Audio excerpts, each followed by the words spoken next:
Chesed base at the bottom. Right. The last 6 words on the page. Oh, okay. Reb Chanina Chaim the Rabbana. Reb Chanina, the friend of the rabbis, Omar was a rabbi himself, but he didn't have the Israeli smicha, only the Babylonian smicha, so they kind of put him down for that.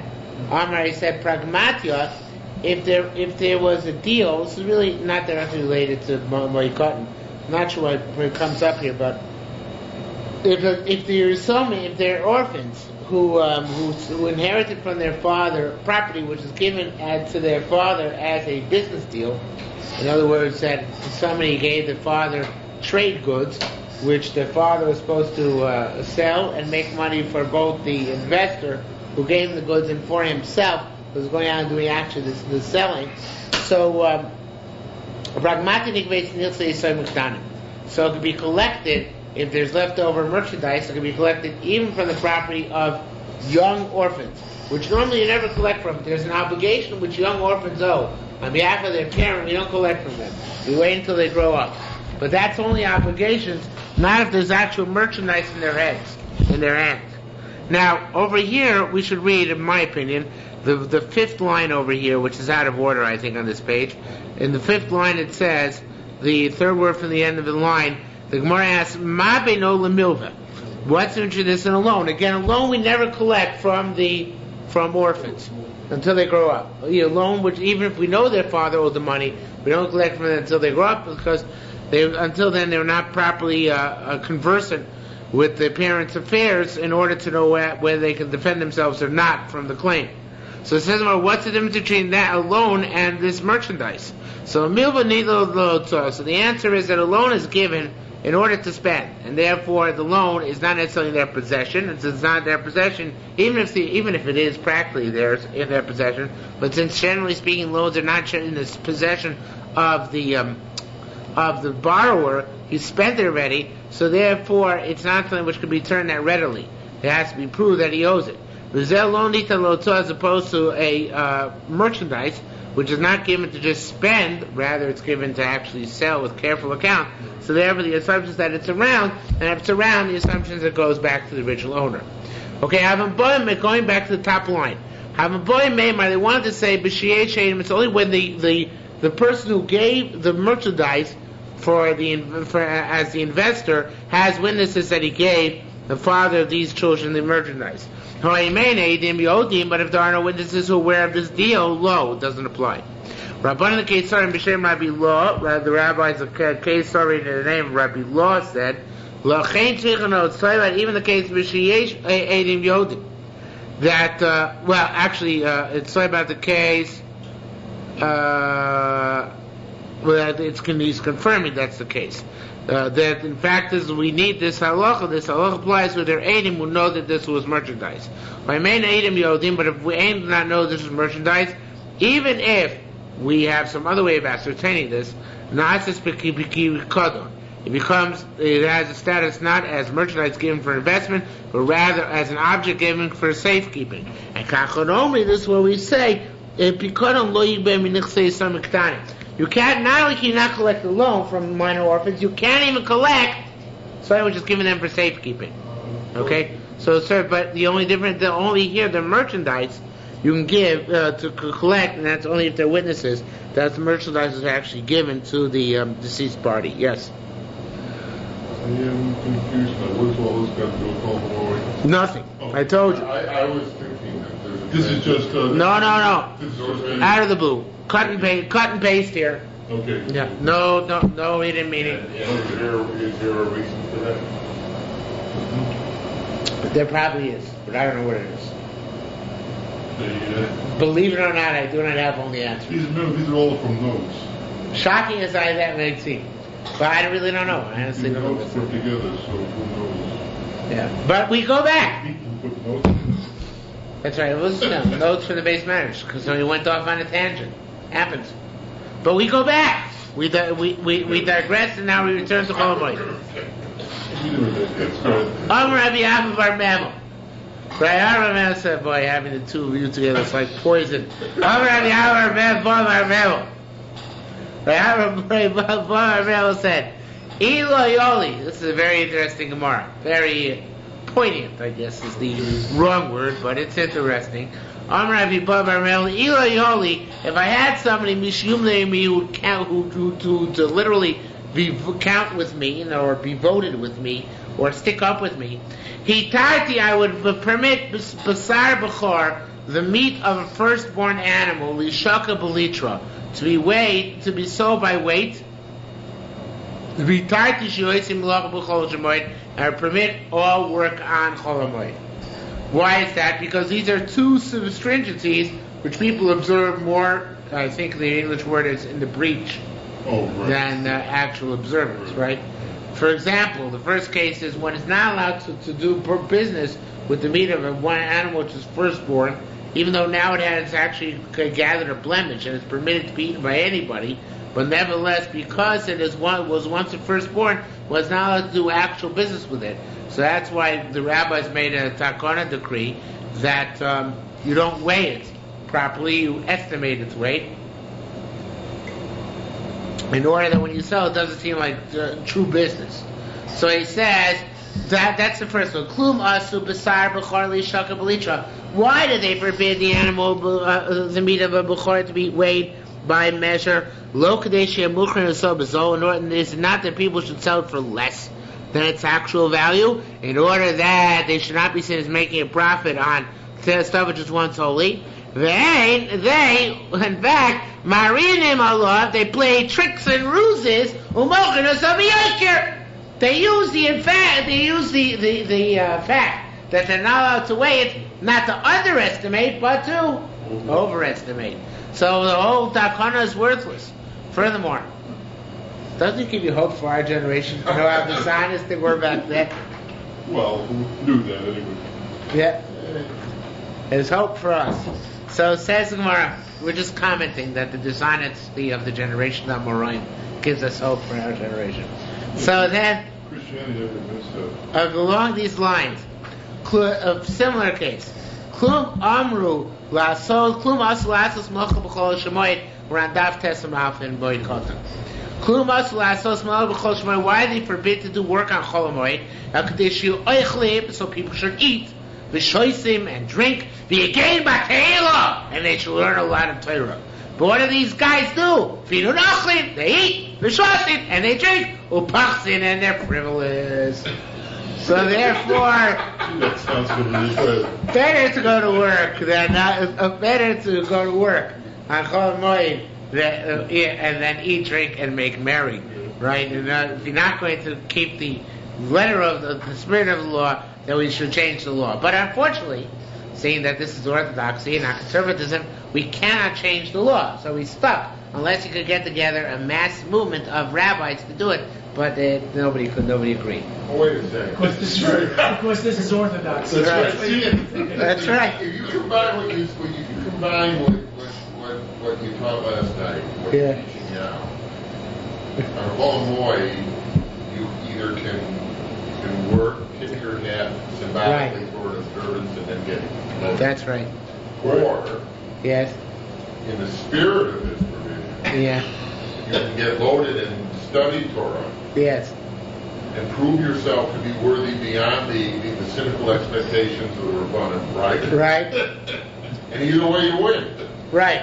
So what's this about inflexibility? I mean, this is... I don't... It has to be done within the parameters, though. You're right. There's flexibility within the parameters, but the parameters must be met. Says the only common parameter between the two teachings. Well, that's no way. All right. Says one further. Rabbi Yochanan said, this is really also kind of off in a tangent. I'm not sure exactly why it's here, but once we mention frivolity, we immediately go into taxes. Rabbi Yochanan is kiruchel abule. If they notice, the government notice that you are a rich fellow, literally means they include you in the list of rich people from which, of course, they collect a lot of tax. It's the opposite of the American system. The rich people paid more tax in the old days, shocking as that might seem. So in that case, then your border should be the Jordan, meaning you can go to Chutz La'aretz for that reason. It's where Rabbi Yochanan lived in Tveria, and Eretz Yisrael. He said, if they're all out to get your money for taxes, then you can flee to Chutz La'aretz. It's like Bermuda. Well, Rabbi Yochanan said, Kavlin Rishus. Now, they're very similar interpretations. Literally, Kavlin Rishus means one can receive permission. And I think what it means here literally is Kavlin Rishus Lipatim Ribule. People who receive permission from me to go to Chutz La'aretz in order to exempt themselves from being in the status of the taxpayers. But I would say there are other explanations of the term Kavlin Rishus given here. One of them is that you have permission to go complain to the authorities, even on Yontif, if they're going, or even on Chol Moed, if they're going to collect a lot of taxes for you. And Kavlin is then not to receive, but to complain. And Rishus would not be permission, but to complain to the authorities. Okay, that's two different things. Prohibition in shots against the Jew complaining about anything. And Yontif. Rabbi Yochanan said, Rabbi Yochanan said, loving the ribis, one can borrow money and interest, chaburas mitzvah, for the purpose of fulfilling a mitzvah in a group, kiddush hachodesh, and for the purpose of fulfilling the mitzvah of sanctifying the new moon. In other words, even though one's normally not allowed to borrow money interest, they say that this is rabbinic interest, not Torah level interest. We borrow money interest for these purposes of overriding mitzvahs. Rabbi Yochanan held that Kiddush HaChodesh, sanctifying new moon, is a very great mitzvah. B'tzapra, in the morning of Anachas the Knish, they would go to the shul, Ba'amalaki Purim, and collect the crumbs of the people who had been there the night before and eaten what was called the Sudas Rosh Chodesh, the meal to connote that day was Rosh Chodesh. V'amar, he said, Yehei chukim ilain da'achalein hacha rumshus. May my portion, the world to come, be with those who ate here last night. Okay, so he felt very strong. It's a great mitzvah. Okay. Ein lochim batir v'alocha dalet. Ein lochim, one cannot buy ad chol moed batim, houses, avadim, slaves, uvehema, animals, v'avanim, and stones. El tzarech moed, let's for the purpose of yontif, el chol moed. Or tzarech hamocha she'elam hayochel, or if the seller has no food to eat and he has to sell some in order to his money to eat. Ein mefayim buys, one may not move from house to house on chol moed. But you can move to another house in the same courtyard. Because it's joy for him. The Gemara is going to qualify what it means. It's a joy for him. One may not bring finished wares home from the craftsman's house on Yom Chol Moed. If however is afraid they'll be seized or damaged in the craftsman's house, you can take them from the craftsman's house and put them in an adjacent courtyard where they won't be damaged, but you can't bring them all the way home. Okay? Says the Mishnah, says the Gemara, Nema, Nichoku, I understand how all these things mentioned can be for the purpose of Yontif, the houses, the slaves, the animals. But Avanim, what about stones? What do you need for Yontif? So not directly. Kado is like this. Imoyoko Solo, it says your wall was precariously perched, so you're allowed to knock it down a boneo and rebuild it. And you're buying stones for the rebuilding. Says more so, you start loying them, knock it down and don't rebuild it. Rabbi Chaim Hashem Rabbi Yochanan said, so they allowed the end because in order to get to the beginning. Meaning, if we don't allow you to rebuild in our yotim, you're not going to knock it down. But you don't knock it down, you're not going to knock it down. But you don't knock it down, it might fall on somebody's head. So therefore, in order to make sure that it's taken care of, we permit you to rebuild it. Okay, that's what it says here. Who ain't no sosro? Shema Matlo. Shloim, if you tell him not to build, Afu no sosro is not going to knock it down. They sakana and people are going to be in danger. Rabbi Shimon Levi Shol, Rabbi Shimon Lakish. She asked Rish Lakish, Ma'olikach batim minakum. Can you buy houses from a goy? Amos Rabbi Shaw. When did you ask? Shabbos, about Shabbos, meaning of course on a weekday you're allowed to, but to the time we can learn a brayso, but Shabbos, mutar, and Shabbos is permissible. It's allowed to buy houses from a goy on Shabbos. Now, in Israel, not in Chicago land. In Israel, you can buy a house from goy himself. Right. You come acquire the land from somebody. There's a catch though. Wait, patience is a catch. Well, how does it work? Ketzelo said. Now, in the Bible, it actually seems like you do the rabbinic prohibitions for this, like writing with your left hand as opposed to your right hand, or vice versa, depending if you're left or right. What? What about kinyan? So, but it sounds like kin actually you can make, right? Because it's Rabbanan. So you do. It sounds like you have to do actual If Rabbanan. a man or Jewish, he can play on Shabbos as long as he betted less. Yes. But using switch You don't do The this. Sandy Koufax could have pitched on Yom Kippur with his right hand. with his right hand. If you do something unusual. But what did he know? I know that, but What did he know? He didn't know. This provision didn't say that if you're ambidextrous, it What? doesn't. Pitch on you. I know. He didn't know. He didn't know he could pitch on Yom Kippur, right? No, he didn't. What? He didn't. I know. It was his mistake. He couldn't pitch with his other hand. It's really klach. Right. He's like, definitely put him in the rotation. Anyway, I'm not saying, you should have pitched on Yom Kippur, but he was going to pitch on Shabbos, so might as well pitch on Yom Kippur anyway. Anyway, be that as it may, says the Gemara, Ketzed Hosa, what does he do? What can he do? Mar Levelo Kisa Shalinar doesn't really actually you could buy it according to Yerushalmi. When Yerushalmi you have big bucks, right? Pockets of coins.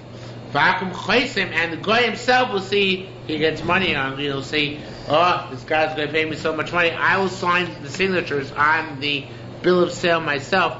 Umalakayim and take them up to the civil authorities to certify.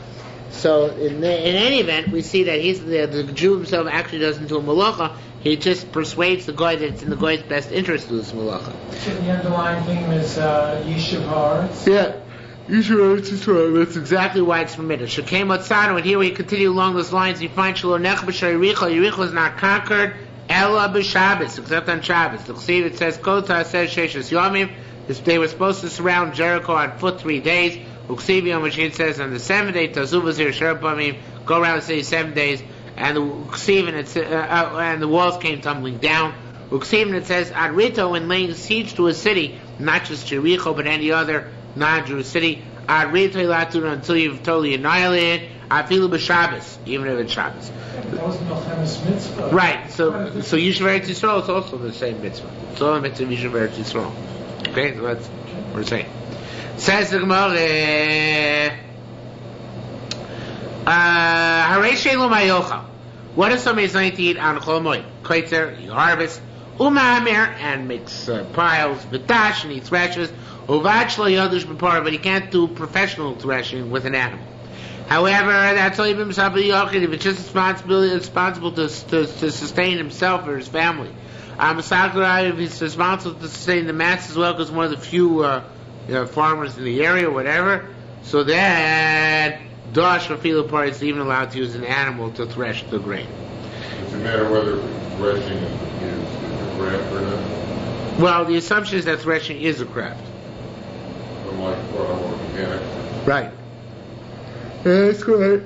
That's why you said professional threshing. Yeah, that's why professional threshing. I think so. I mean, obviously you're trying to catch me in that one, and maybe I'm wrong. I catch you. I'm trying to figure out.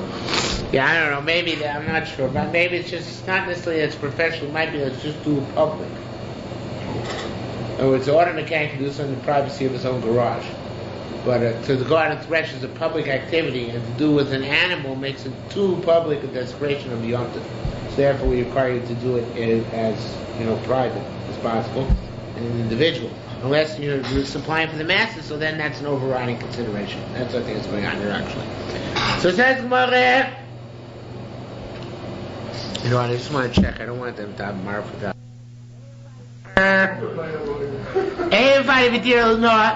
Came back to the Mishnah.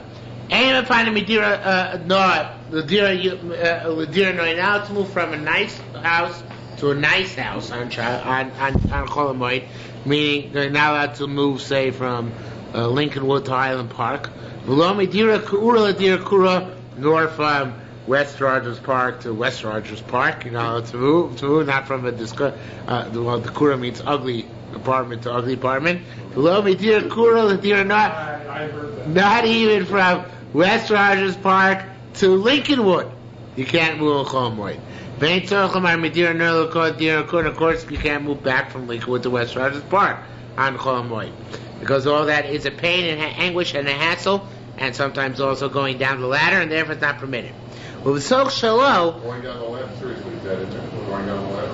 Mobility? Dira Nola, Dira Kura, a nice house to a less nice house. So it says. And that's because that's supposed to be anguishing? I think so. So it says, however, so Shalom, if you're moving into your own house, I mean, until now you're renting, and now you're moving to your own house, so then Dira Nola, Dira Kura, you can even go from a more splendid apartment to less splendid apartment on Yontif. Why? On B'yal Chamoid. Simcha la'adam, it's a joy for an individual b'shar shu dar b'soch shalom, when he can live in his own house. Okay? So that actually is mutter chamoid. A very interesting distinction. Similarly, anyone finding sameis v'satzom, so is not allowed to move a dead body or bones. We carry mechubat from a distinguished grave, mechubat to another distinguished grave. V'lo mibazi, nor from a debasing grave, l'bazi to another debasing grave. V'lo mibazi, mechubat, not even from... What? Did they move bodies? Yeah, they moved bodies all the time. It was very frequent in the old days. Much more than today. Just, you know... It was cheaper. They just dug them up and moved them. Why? Why? You'll see why in a minute. So, below me wasn't mechuba, nor from even a debasing grave to a distinguished grave. And ain't Tzolchamar goes out saying, don't move, sorry, from mechuba, from a distinguished grave to a non-distinguished grave. However, so if you're putting him back in his, in his family plot, so I feel you can even go from a more distinguished grave to a more degrading grave. Why? Arevul interesting. It's a pleasant for individuals. People like being in graves by their parents or their grandparents. What I don't understand, I don't want to take up the time of your case, but I thought that the Jewish rule was that all graves were to be undistinguished. Be what? Undistinguished. That's the markings on the grave. The Markings in the gravestone. And also... But they're choice locations.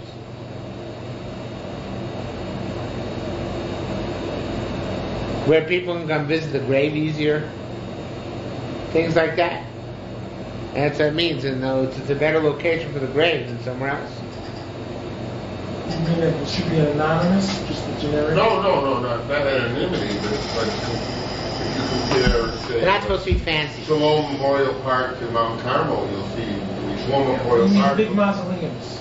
Well, no, I mean, you know, the gravestones are flush to the ground in many cases, and they're all, they have to be small, and there are very strict regulations on what can be put on the stones and the plaques.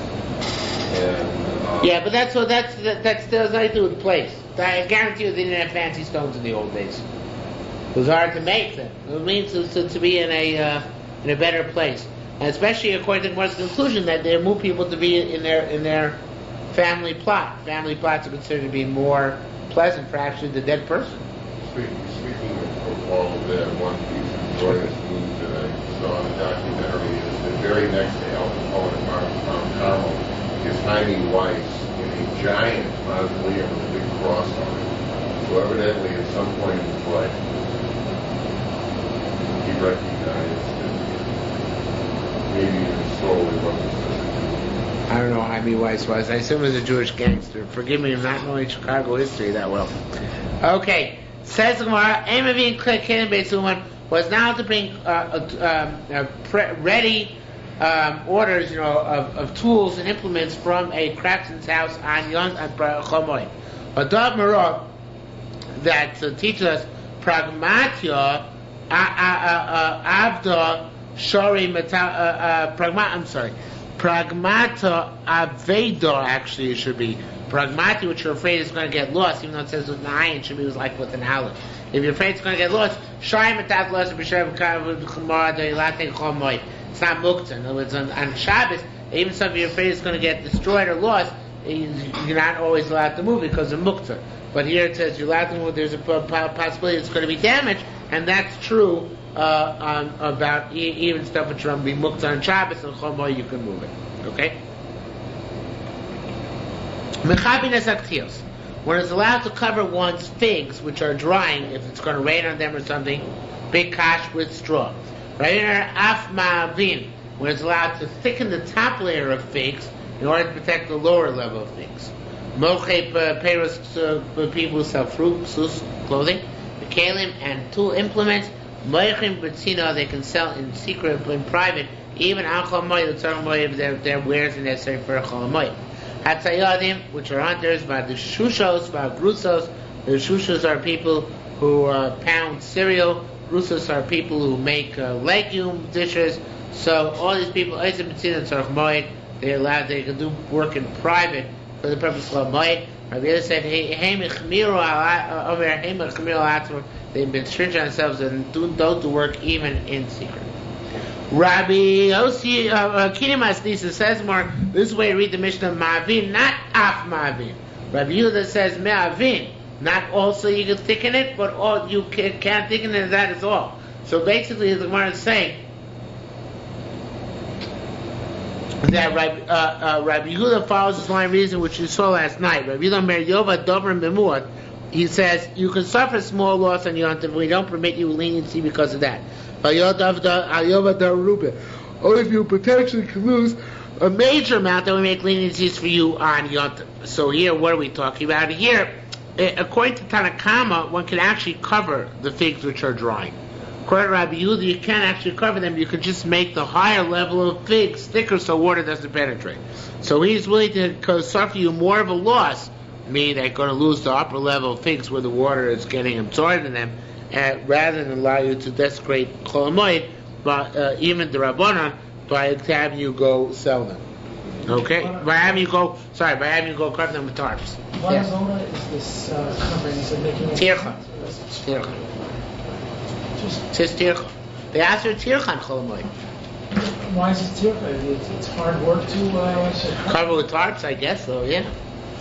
It's probably commercial, pots. Hi. My wife fractured her arm, so tied down. Are you her right arm now?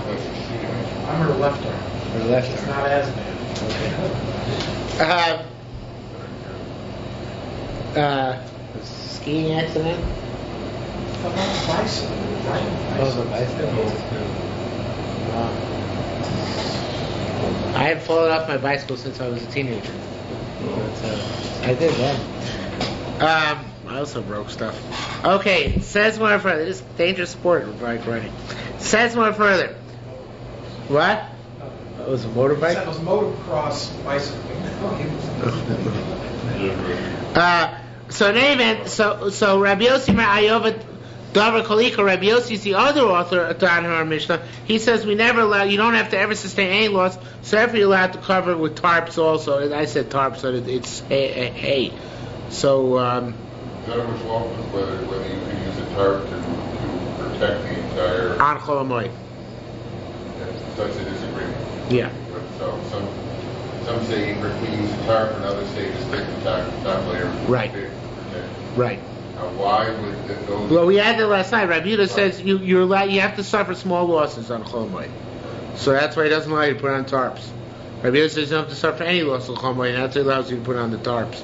Or the hay, whatever it is here. Well, you didn't say you don't have to. He said you can. What?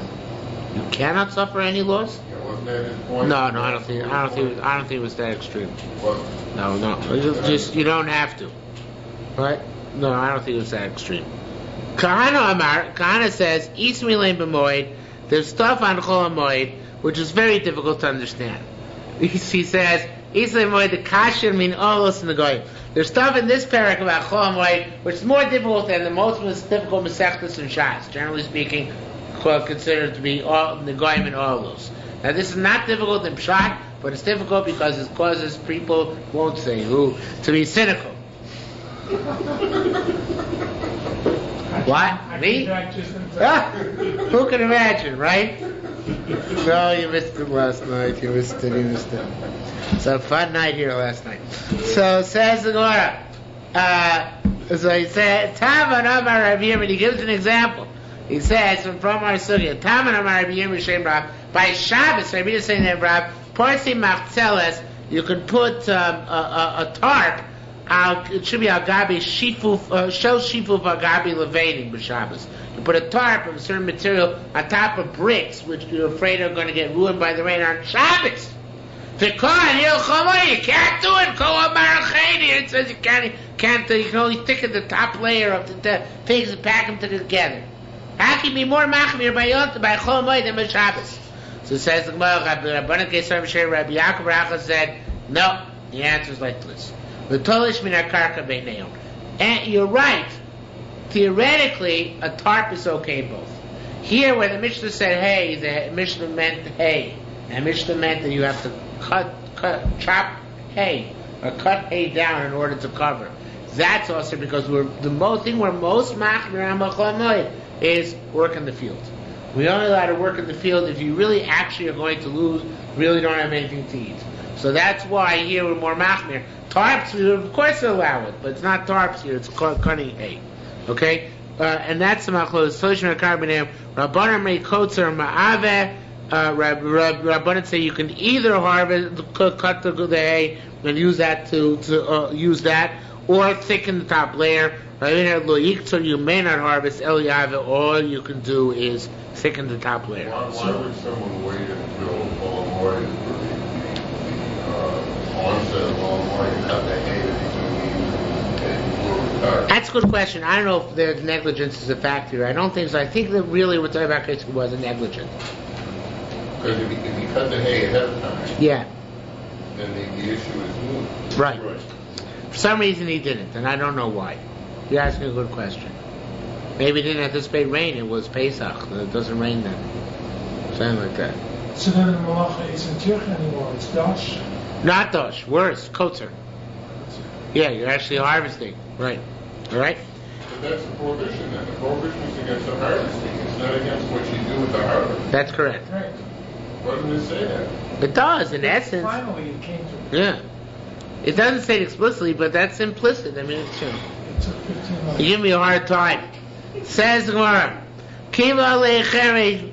I can never tell when he's. I can never tell when he's giving me a hard time because he's sincere about it, or he's giving me a hard time.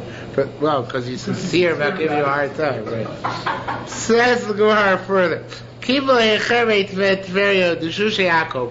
The people who used to ship by net, that means commercial fishermen in Tiberia, and the Shushe Yaakov, the people who used to make the dishes of the Shushe are the cereals in Akko. Ugruse Tzipori, the people who used to make the olive oil Tzipori. Shloasos Malach B'Chol Shemayim. They wouldn't do any work on Chol Moed. Nicha Grususe Tzipori into the Shushe Yaakov. I understand the oil pressers and the bean makers. However, the fishermen of Tveria, aren't they diminishing the joy of the holiday by not providing people with enough fish? Without fish, people are not going to be happy. So it says Matzara B'Chiko, they still caught the fish with hooks, with mechmors or small traps. They just didn't use their big commercial trawling nets. It says if you look still, it's not the same amount of fish. You're not going to have the same simple silanta. Rabbi Yami make alone. Rabbi Yami used to curse those who refrained from going fishing on Chol Moed because they would diminish the joy of the holiday. Okay, very interesting. Very powerful statement. Okay, new parak. One of the most famous prakim of Shas. Probably somewhere between 2 and 5 minutes. They're between 2 and 5 minutes. They don't know exactly when, but just... All right, just before Baruch Hu, come get us. Okay, all right. Vilna Moed. These are the people. You're diving in? We're going to take a minor break in a couple minutes. These are the people who who can cut their hair on Chol Moed. Okay, generally speaking, there's a prohibition on taking haircuts and shaving on Chol Moed. The Yehuda is famous for having permitted this, based on earlier sugyas in the Gemara. However, the time of the Gemara was considered to be forbidden to take haircuts and shave on Chol Moed, except for the following two people.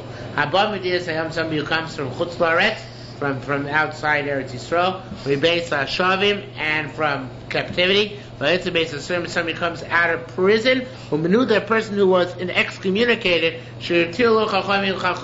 released him from a state of excommunication. Something you're taking a vow not to take a haircut, and now he asked a chacham to be matchinetted to dissolve his vow.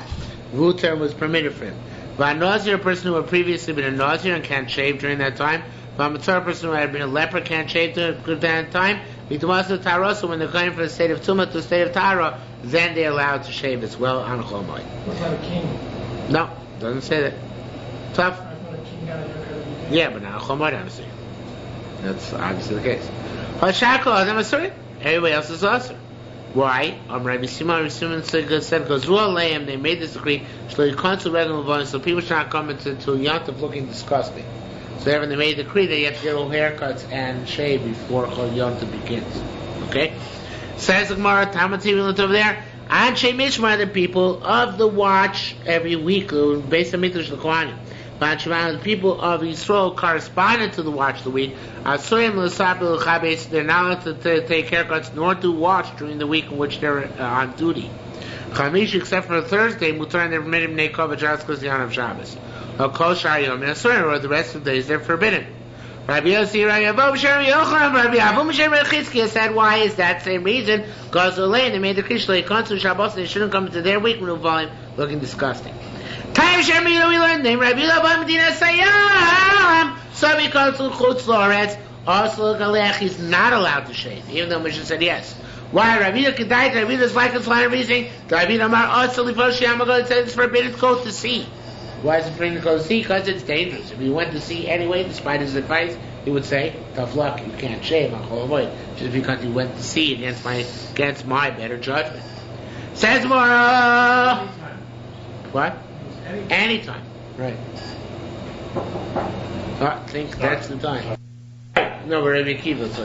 Anyway, let's go on. So says Gemara, so Rabbi Yehuda would not allow people to come out to cook when they came from sea during Chol Moed to shave, because he said they would no business going out to sea to begin with. So the Gemara infers from this, Me'ata, based on this, Kohen Shiatzel Chutzlaretz, the Kohen went out to Chutzlaretz, Kohanim are not allowed to leave the land of Israel. The Kohen leaves, goes to Chutzlaretz, Tov Yatzer Shlo Bratzach Chachamim, so it's Chachamim do not approve of his leaving. You also Galech should be forbidden to trade when he comes back on Chol Moed, even though he came from Chutzlaretz. Chad Kohen, and along these lines, one Kohen asked the guy Rabbi Chanina, Keter Rabbi Chanina, Amar Lein said to Chanina, Malot says to Torah, can I go out to Tyre? Tyre's Chutzlaretz, right? Lebanon. So I go out to Tyre. La'asos var mitzvah to do and perform a mitzvah. La'achlot or yabim to on my sister-in-law to do either on her chalitza to repudiate marriage or yabim or to marry her. Amar lo. So Yehuda said to him, Achim shelo saish. Why did her brother kick the bucket? Why do you think he died? Right, her husband. Why do you think he died? He left. He left Eretz Yisrael. Baruch HaMokom Sheno Gafo. Thank God that he smote him down. So skilled. Say, but you want to do the same thing and go to Chutz Laretz and die as well? In other words, you're not going to do the mitzvah, you're just going to drop dead. East of Boy Meimar, this is extreme Zionism, right? East of Boy Meimar, Hachin Amrei.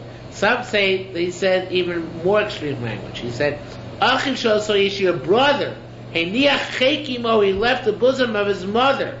The Chibe Chek Nochriya, and went and embraced the bosom of a non-Jewish woman, not his wife.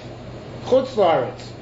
His mother's bosom is Eretz Yisrael. He embraced non-Jewish bosom of Chutz Laretz. That's no protection. Ubarach Shendogfo. Blessed is God who smote him down. Vat mevakish lasses kates when you want to do the same thing. Shimon bar Ach bar Ba. Now the case Shimon bar Ba also kame the guy Armar so he said, write me a letter to Yakar which gives me honor. Nefik leparnosasi, and I can go make money. Lara Brisa in Chutz Laretz. He wanted recommendations to get a green card. He wanted recommendations to get a green card. You substitute the word borough part for you. I mean, right, but he didn't let him. So he said, Amar Lo. So he said, tomorrow I'm going to die and go to your parents in heaven. You are really, they're going to say to me, they are one precious plant in Eretz Yisrael. So the Tar Shari Eretz Yisrael says there were three brothers. Shmuel, the great Amor Shmuel, Rabbi Shimon bar Abba, and Rabbi Shimon bar Abba, and Rabbi Chia bar Abba, and Rabbi Shimon bar Ba. And this is Rabbi Shimon bar Ba. His two brothers already went back to Chutz La'aretz. They were both in Eretz Yisrael, Shmuel and Rabbi Chia bar Abba. But they had gone back to Chutz La'aretz, and now whoever he was asking the question to, Rabbi Chia didn't want to let the third brother go back to Chutz La'aretz. Nevertheless, the Gilin Ephraim points out later on he did go back to Chutz La'aretz, for there is one extenuating reason for a Kohen to go to Chutz La'aretz. Or I don't know if he was a Kohen actually. If it was just a regular Yisrael. It doesn't say he was a Kohen. No, not Parnosa. He didn't let him go out for Parnosa. He didn't let him go over to find a wife. Right. He was single. And there he needed to find a wife, so for that reason Rabbi Yochanan let him go to Chutz La'aretz. Correct. Is this Gemara on the Bavli? No, it's not in the Bavli. Because But there are Gemaras at the end of Ksuvas and praise of Eretz Yisrael, but not. I don't think that. You see, it says here inside, see Ksuvas Kufyirav and Rav, but it's not this kind of thing. Why is it not relevant? These are the Israelis talking. Very pro Eretz Yisrael, but these statements, I don't think you find them in Bavli, if I remember correctly. They're very strong. Okay, but let's say basically, so somebody goes out of prison. Now, but some remember they wanted to say, it's only if he was a prisoner by Goyim. But if it's a prison by Jews, then he should have shaved before Yontif. So he came and said a very interesting thing. Even if it's a Jewish prison, it's not pleasant for a person to shave in prison. Meaning that he doesn't feel like shaving while he's in prison. So therefore we're allowed to shave when he gets out, even if it's Chol Moed. Yeah, I was thinking of that too. No razors. But I meant right, can't use razors anyway. That's true. Scissors. Excommunicated fellow Chachamim released him from his excommunication. What are we talking about? If they allowed him to, if they released him from his excommunication before Yontif Yikalech, let him shave before Yontif. If they didn't allow him before Yontif, so of course he can't shave. He's not yet out of excommunication. So what's the case? But they're about a case like this. They released him before Yontif, but they didn't. But even if they released you, there's a minimum term of 30 days. This is excommunication. Excommunication, right? By Sanhedrin, right? Right. Well, no, any basement. Even a scholar, a rabbi. A rabbi excommunication. If I excommunicated somebody, they can't shave. and he's subservient to me, then he's excommunicating, he can't shave, right? Then he can't shave. Well, why would once you've excommunicated, why are your commands any more welcome to him? No, because he wants to do tshuva.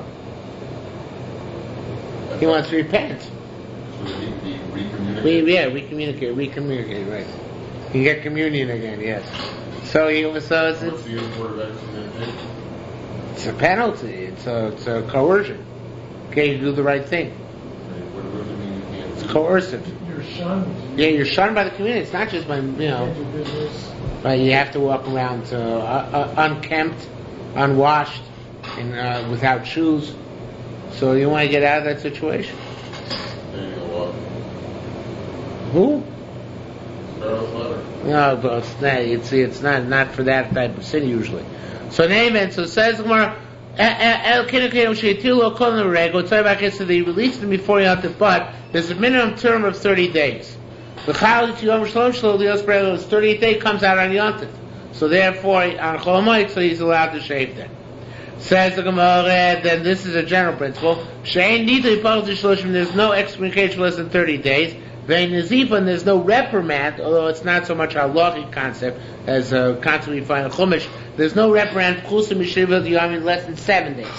Ein Nidli Pachti Shloshim, there's no excommunication less than 30 days, because it's Ad Chodesh Yomim, when the Jews messed up in the desert, it says, for 30 days, you're going to be in trouble. Until it comes out of your nose. That's all about the quail. There's no reprimand unless 7 days, because it says when Miriam got punished for talking against Moshe, she should be embarrassed for 7 days. Interesting case. Rebbe Abba Mokil Bar Losha. Rebbe used to give honor to Bar Losha. Now Bar Losha was his son-in-law, and he was rich. And Rebbe's shita was that he would give honor to rich people even though they didn't deserve it. Why was that? Not because he needed the money. Rebbe was very, very rich. But rather he felt if Hashem gives them honor, who am I not to give them honor? So therefore he gave honor to his son-in-law. So this is the origin of the testimonial dinners. Yeah. Amalei Bar, that's right. Amalei Bar Kapara. Well, you guys are fountains of wit tonight. Amalei Bar Kapara. Bar Kapara said, Bar Kapara was jealous of this. So Bar Kapara was Rebbe's student, said, he said to Bar Elosha, call my Shalom the Rebbe. Everybody asks Rebbe kashas. They ask questions. Why don't you ask questions? What, you don't know how to ask? So Bar Elosha said, mind show, what am I going to ask? Asked the following. And this was like a double entendre. It was meant to be a degrading to Bar Elosha. But he told him, ask the following riddle of Rebbe. What does it mean? Mishamayim nishkafa. From heaven she looked down. And this is euphemism of Bar Elosha, or degradation of Bar Elosha, that he was very haughty, as if his head was in the heavens. There was turmoil in the midst of her house. This is also derogatory to Ben Elosha, that his household was not calm and sedate.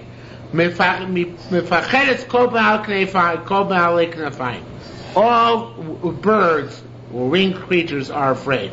And this even isn't to all the Talmidei Chachamim who have the wings to soar up in the high, that they're afraid of Bar Elosha, and that's why they give him honor.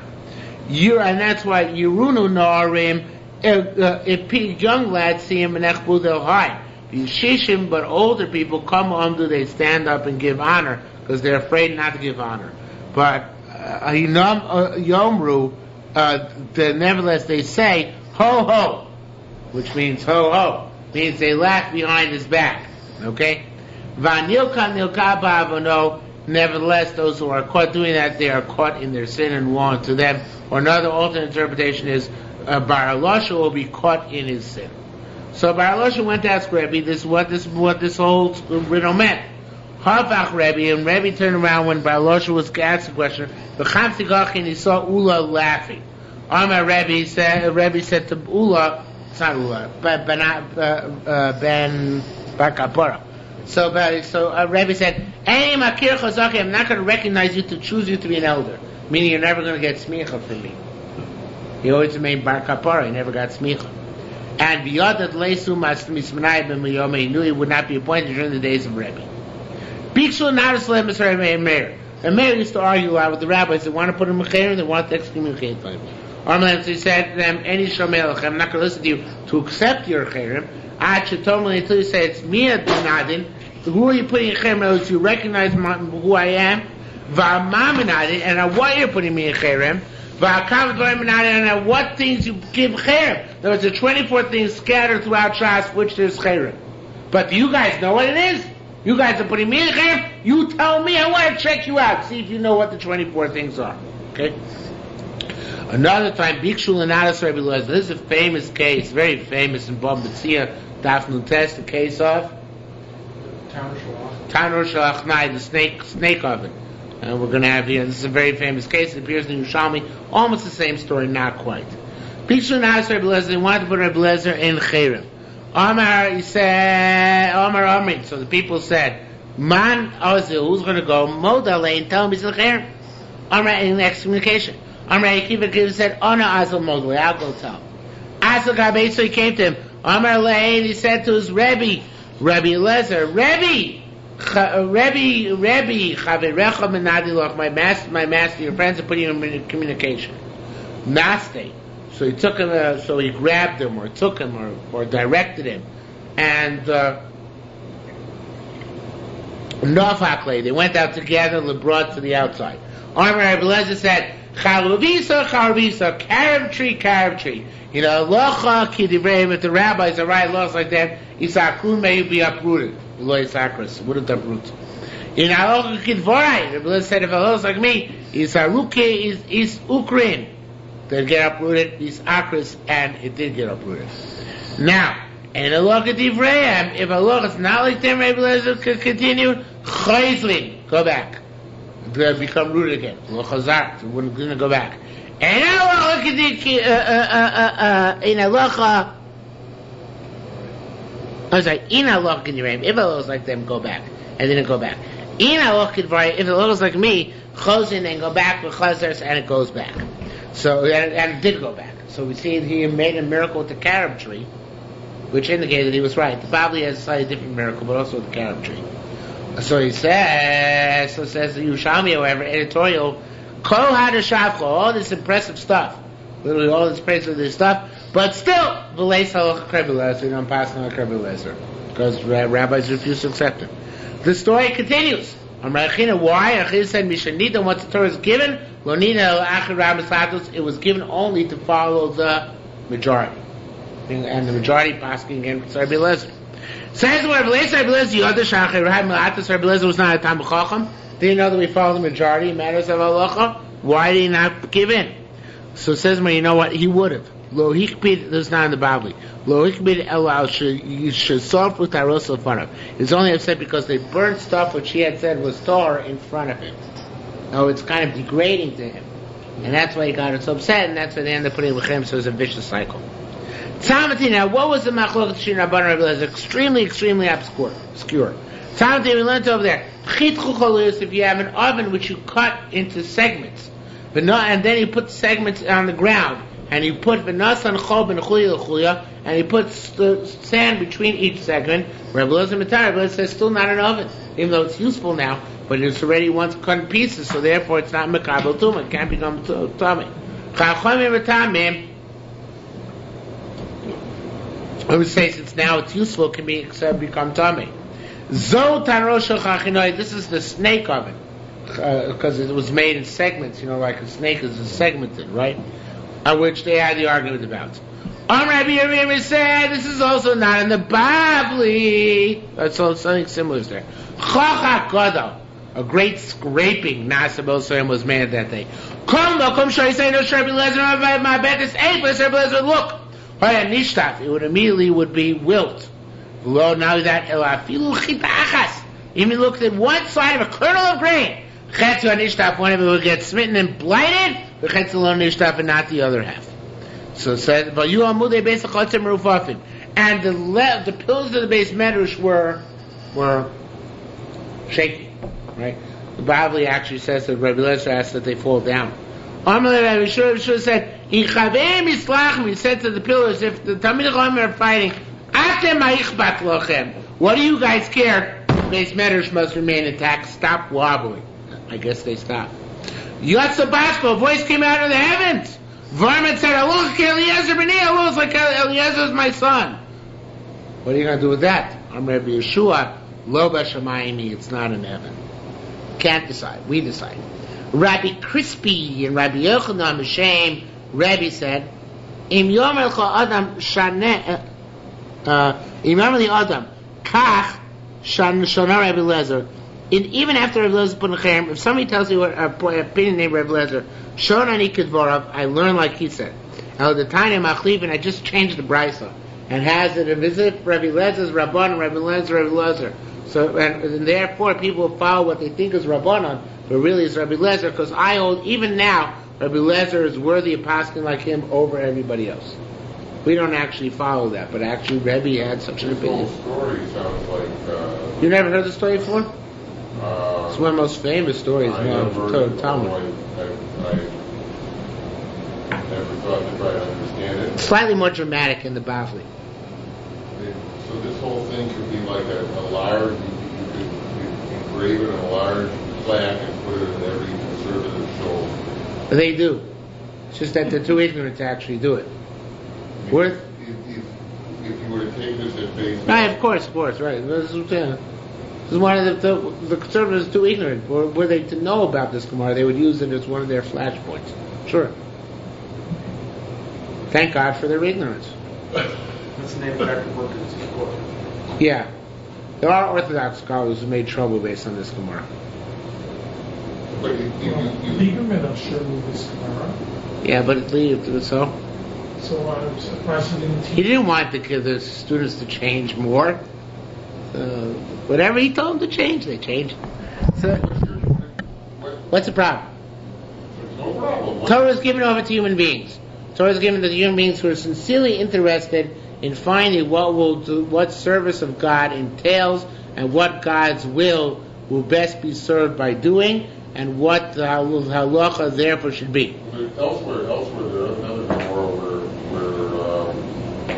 she taught where they have some discussion about it excluded.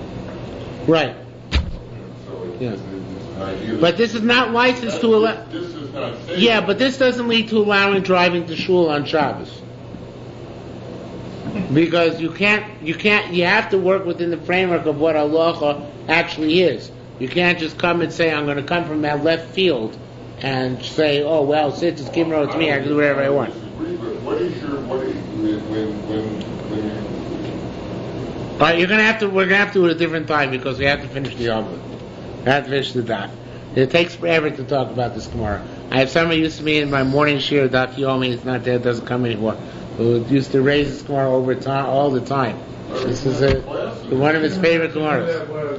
All right. we have a class in this. A class. You can spend the rest of your life trying to understand this Gemara. Okay. Says we're a chazman over a shulchan. Now, according to the Bavli, interestingly enough, Rabbi Eliezer was quite abstinent about this. He never gave in until the day he died. And he was very upset at the Chachamim. But here it sounds like he had some ambivalence about this.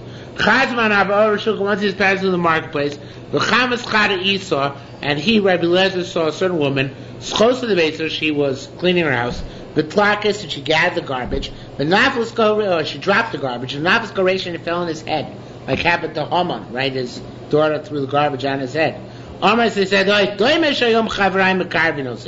think today my friends will bring me back. The Chsiv, it said, from the garbage dumps, he's going to lift up the poor person. Nevertheless, it didn't happen. Now we go on to another story. Rabbi Shua ben Levi, Shalach b'sar chad barnash, he sent a certain person to come to him, plus his evening 3 times, also he didn't come. Shalach, he sent back Amaleit, saying the following: if not for the fact that I never put individual chayim my entire life, I never excommunicated anybody, I will put you in chayim. You put people in the chayim for 24 reasons. This is one of them. If you're summoned by a rabbi, you don't come. Says it's already in Ezra. Anybody who didn't come will not come to the end of 3 days. Based on the council of the officers and the elders, all of his property will be seized. He'll be separated from the congregation of the exiles who will come back to Eretz Yisrael. So we see one of the reasons to put somebody in excommunication is this. There are many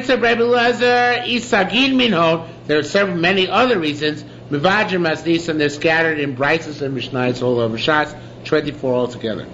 Tamatina, there are another couple here which you bring out as examples. Tamatina says over there, when Choni Amagio drew a circle around himself and says, I'm not moving from here, God, until it rains. So Shim ben Shetach, who was the leader of the generation, got upset at him.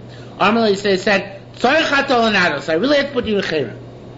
But I can't, of course, because you're Choni. But I should. Why? She'ilu nixor gezerah, where a decree had been made in the heavens. Kishem shekzor b'yimei Elio, at the time was the decree of days of Elio, and it would not rain. Therefore, even though you pleaded and cajoled and demanded from God, would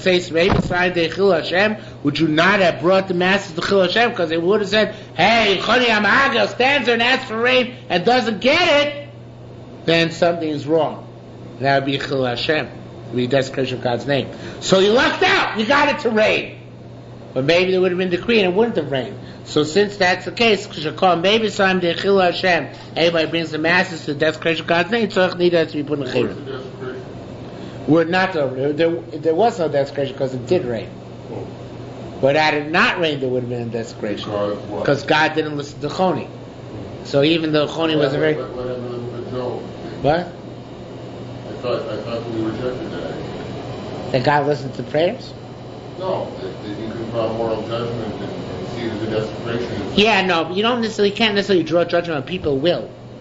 In other words, people who are not sophisticated will see a shortcoming there. Job tells you what you should and should not think, but not everybody has read Job to know what they should and should not think.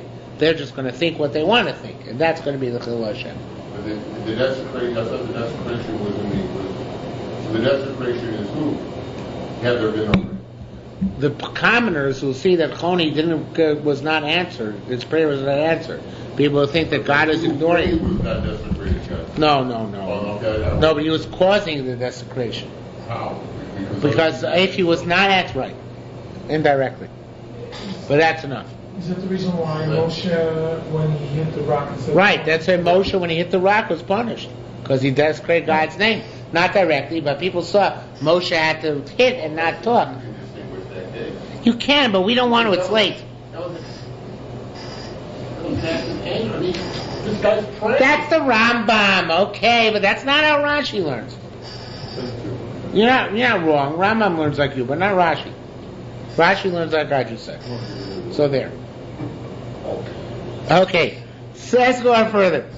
Tavati learns over there. Shulchan Gamliel sent a message. This is something we actually had in the Bavli in Rosh Hashanah a couple of days ago. Yimakiv Atosa Rabim. There are 40 sets of witnesses who wanted to come testify about the new moon, and Rabbi Akiva only let one through because it was Shabbos. He didn't let the others go through Yerushalmi. So Gamliel said, "No, I have to put in your chayim to do that again." If you impede the mass of coming, you're going to cause him not to come. You're going to cause him to fail in the future. So you're not coming out there, you're impeding the mass of doing a mitzvah. Anybody impedes the mass of doing a mitzvah, has to be put in the chayim. Another case. Tani Rabbi Yossi. Rabbi Yossi said, Tudus Ish Romi. Tudus, who was one of the leaders of the Jewish community in Rome, he accustomed the people in Rome, to eat roasted whole goats, or lambs, or sheep, the night of Pesach, like the Korban Pesach was. Chacham said the message for Amrullah, and they said to him, Todus, you're not Todus. Oh, Dr. Gisdelle's going to like this. We're not Todus, we will put you in the Chayrim. Why? We'll see in a minute. Mao Todus, why? What does it mean? He was Todus and therefore we couldn't put him in Chayrim? Rabbi Chanech said, you would send checks for the rabbis every month. So therefore we couldn't put him in Chayrim. I'm so sorry I had to say over this morning. So then, why would they have put him in Chayrim? Because you're going to bring the masses to eat kachim outside the Beis HaMikdash. Not that actually is kachim, but people are going to mistakenly assume it's a korban, and they're going to think they're eating kachim. And next year, when they slaughter their lamb for Pesach, even though it's outside the Beis HaMikdash, they're going to think that they're eating korban Pesach, and they're going to consecrate it, and it's going to bring all sorts of ruinous results. And Shekol, maybe it's arriving there, anybody potentially brings somebody to eat kachim outside the Beis HaMikdash, tzarech nido, has to be put in the chayrim. Tamatina, 2 more minutes. Tamatina, we learned elsewhere, it's me nidu, who did they put in chayrim? All these guys, they should have put in chayrim, but they couldn't put in chayrim, because one was a rabbi, and one was a rich guy, so who did they finally put in chayrim, right? So it says, well, we got somebody. The Tamatina, it's me nidu, they put in chayrim, Elazar ben Chanoch. Shepik we question the concept of washing hands because your hands become tummy. Question the whole concept of hands becoming tummy and requiring washing. Hadamar teaches us Hamapakbid over some of you questions or cast aspersions on one of the halachas. I feel if it's a rabbinic halacha, tzarech nidu, it's got to be in chayrim. Tamatzina, and some there else we learned in another case somebody's put in the chayrim. Tamatzina we learned over there. It says dakma hishkua. The gear said probably should be dugma, and it means that Shemayin Avtalion had a woman who was a sota, a woman who went wayward, and they made her drink bitter waters. And it says, and Kavya ben Mahalel said something disparaging about Shemayin Avtalion. It says they're just like her, all right, or they rather gave her to drink something like them. Meaning that they actually, Shemayin Avtalion were from non-Jewish background. They were from stock of converts. So he was belittling them and saying, the woman they gave to drink, actually, the Moshe brings it down, was a released slave. Right? So he said, the released slave is like a convert. And therefore he said, they're just like she is. So he was kind of making a mockery of them somehow. So it says, Gemara, Mao Dakma, what is it, Dakma? The Kabbah saw that she is just like them. Nidu, so they put him in Cherem, Akavim Mahalel, who Mace when Nidu, and he died in Cherem, the Saklu Bates in Arono, and they stoned his coffin. Amercha Titita Shkam Nudo Mace, anybody who dies in Cherem, Sokli Arono, he stoned his coffin. It's not really stoning his coffin, but they put a stone on his coffin. It was degrading. Somebody degrades a scholar. I feel like even after his death, Shemayin Afan were dead by the time Kavim ben Mahala made this derogatory statement. So therefore, Tzorach needed to request being Cherem. Nevertheless, things have changed. Nowadays, we've softened up a bit. Beyond Rabbi Zir, days Rabbi Zir have a Merachkin, they would push people away and put them Cherem, or Mekayim and bring them back again, even within 30 days. They wouldn't even make them wait 30 days. Alone, so they said to Rabbi Zera, Rebbe, Lohashta Merachkin, just how we push away, now we're going to bring them back, at least give them 30 days. Rabbi Yisrael said they changed the halacha. The Chazar Nim, they voted, so that nowadays when people do tshuva, we bring them back, they don't have to wait the full 30 days.